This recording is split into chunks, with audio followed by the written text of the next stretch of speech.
life is all but experiences and learned memories. I'm gonna be in 2 weddings next summer. I need to work on this. Hello, happy February. It was just my birthday. 30 was weird. 30, I discovered a lot of different things, and we're gonna get into all those different things that I learned in just a little bit, but it's weird because I don't feel like I'm in my 30s. I don't feel 31. I've been talking to a bunch of my friends about this. I feel like the pandemic stopped aging, because we were just isolated for such a period of time where I just don't feel like I aged at all. I feel like I just kind of stayed where I was. So people are like, oh, how old are you? And I'm like, oh, I'm 20 today. I was like, wait, no, I'm not. I don't know if that makes sense at all. I just feel like because the pandemic, we were so shut off and it was just more of a lot of reflecting within ourselves that we really didn't progress age-wise, but we progressed like in our mindset, like our thinking, which, you know, I'll take that. I feel like I aged it all. Do you want to come here, Remy? Remy wants to come hang out. Last day of my 30s, whoa, last day of 30, kind of went like this.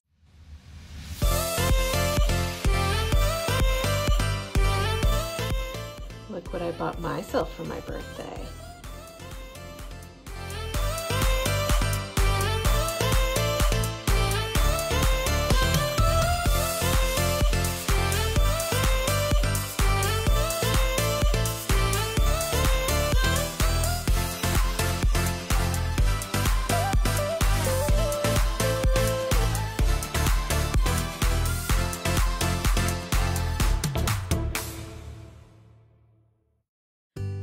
Basically, my family came down, my brother, my sister, my parents came, and we went to brunch, we walked around. It was raining, unfortunately, so we didn't really get to do what I wanted for them to do. I think they had a fine time, I guess. They live about an hour 40, 2 hours away from me, so it was nice of them just to drive down to be with me for the day before, and it was great that my brother was able to get time off because he normally works on the weekends. And we went and got brunch. We went and to a gem store. We were gonna go down to the beach, but again, it was raining, so didn't do that. And then later that day, my friends and I went out and we partied.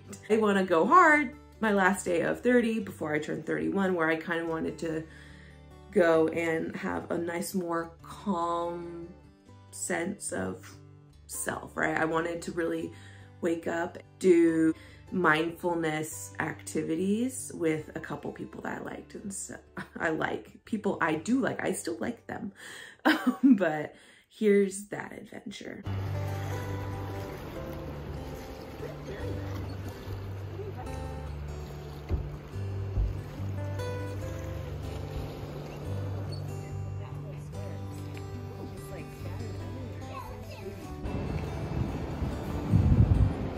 One time I saw this guy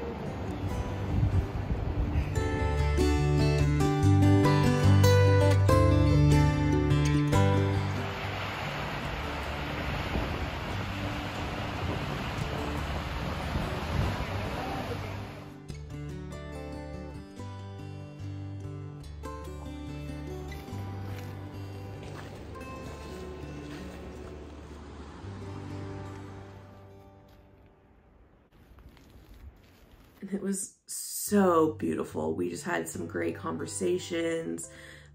It was pouring. We left probably at 10 o'clock to go to the hike, pouring rain until like 9 o'clock. I was like, we're gonna be walking in the rain. And we're like, fine, we're gonna go do it. We only had one person that dropped out on us, but we went and it was beautiful. It was clear skies and just so refreshing. Like, you know, that smell of it just rained, but it's beautiful outside. Like, it was magical and I couldn't have asked for anything more.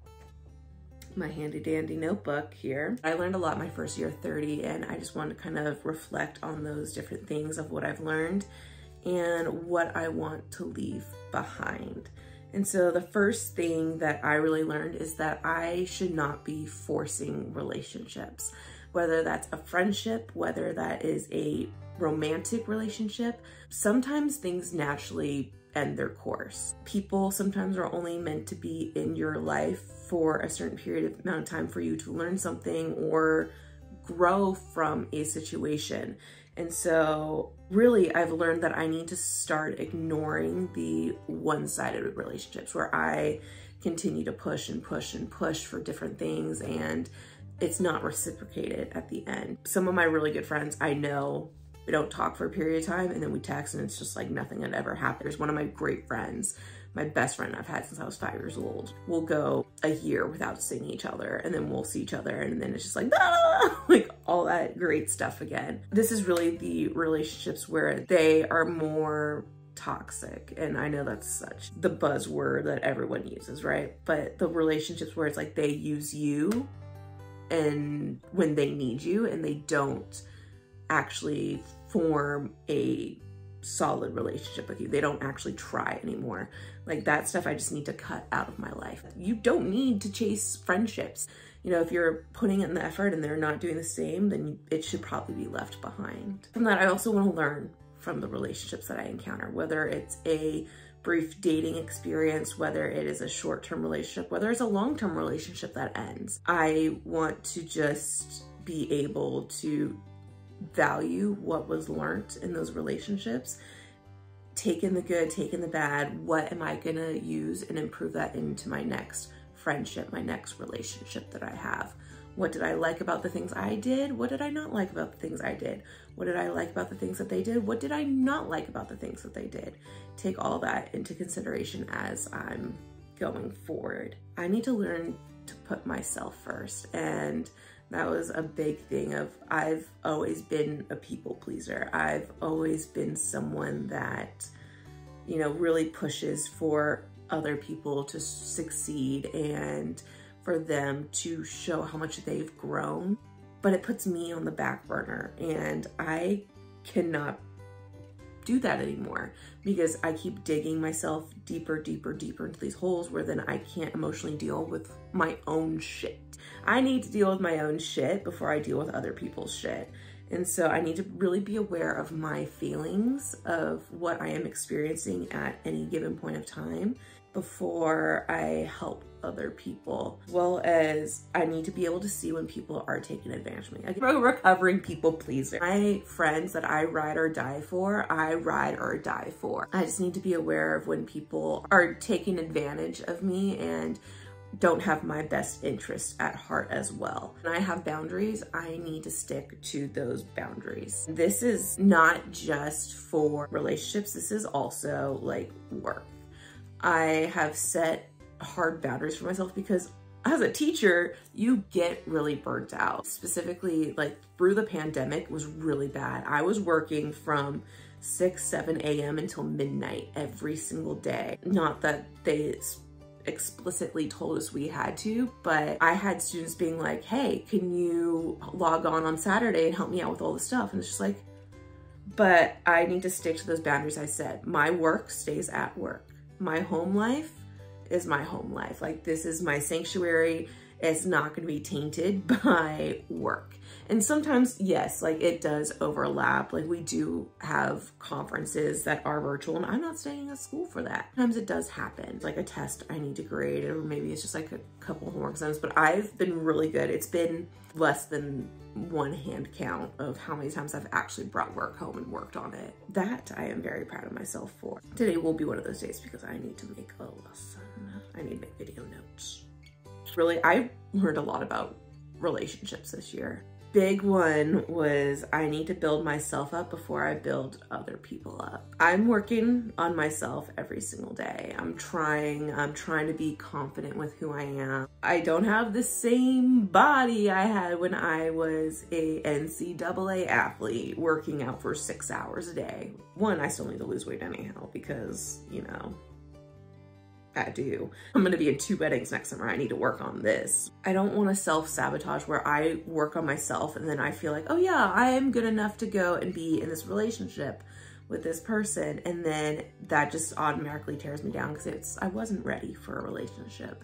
And I'm not gonna put all the blame on a person I dated, saw the red flags, and I ignored said red flags, even after talking to people and they're like, guard yourself. And I didn't listen. I need to be aware of when I'm self-sabotaging myself within my individual life, as well as within a relationship, and changing and molding myself to be this perfect person for this other person, when I should just be my authentic self and they should just love me for that. The last real big thing I've talked to a lot of my friends about is you can't take shit to the grave with you. And I think that's in more aspects than one. If you tell me a secret, I'm taking that shit to the grave, man. I've had experiences and I'm not gonna let people get away with certain things. Morally, you can't take physical things with you to the grave. Not an Egyptian god or pharaoh. I can't take that shit to the grave with me. You know, things are just things. And so I wanna be focusing less on buying physical things. And like, obviously if it brings me joy, yeah, I'm gonna fucking buy it. Oh, do I really need another black shirt? I have a shit ton of black shirts. I don't need another one. Thank you for the kisses, Rick. Yes, save your money to an extent. You should be able to cover your basic finances. You should be able to, if something goes down, you should be able to cover yourself and have some kind of backing. But I want to take my money and I want to be living those different experiences. I want to be going different places. I want to experience the world. Those memories I could take with me to the grave. I cannot take physical things with me. Especially I'm not being buried. Fuck that shit. So what do I want to leave behind my first year of 30? I want to leave behind people who use me or people that are negative. If I don't trust you, you don't need to be in my life. I know a lot of people, but the people I truly ride or die for, it's a small collected group, and I keep my group small. I keep my circle small. And so anyone that's negative, anyone that does not be a part of that, I don't need in my life. I want to learn from each relationship and leave the negative shit behind. So if I face any relationships coming upon this year, I want to take the positive from the relationship and leave the negative behind. I want to leave behind not prioritizing my needs. I want to prioritize myself and what I need to do. Because remember, my word's selfish, and fuck it, 31, I'm going to be so selfish, and that is fine, right? But I need to prioritize what I want and what I need and what I need to do to keep myself happy, keep my little girl happy. And part of that is really enforcing my boundaries and my space. I mean, like, this is my space. Respect my boundary that I've set around who I am as a person. I also want to leave behind not focusing on others and building myself up. Part of that, setting boundaries. And I want to really stop comparing myself to others. I think that's just a huge issue we have globally, is that we compare ourselves to everyone. And I'm working on it. I have a therapist. Shit, everyone should have a therapist. But I'm working really hard on trying to get those evil thoughts out of my head. Maybe I should just do a video on this. Being a female athlete, it's rough. I played water polo and I was on swim team. You are in teeny tiny swimsuits. Like, those things are tight and there are no secrets. You get scrutinized for a lot. You get told a lot of different things because of your appearance. And it did not just start before swimming. Like, I've heard it my entire life.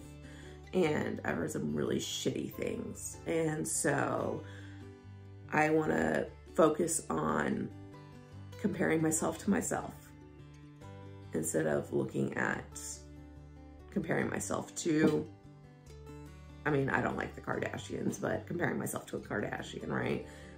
They paid for their body. Anyhow, those are the things that I have learned my first year of 30.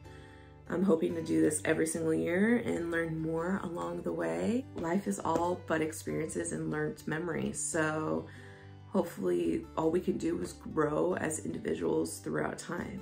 So thank you so much for watching. If you made it this far, I appreciate you so much.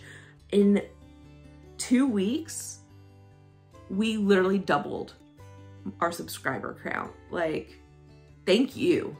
You guys are awesome.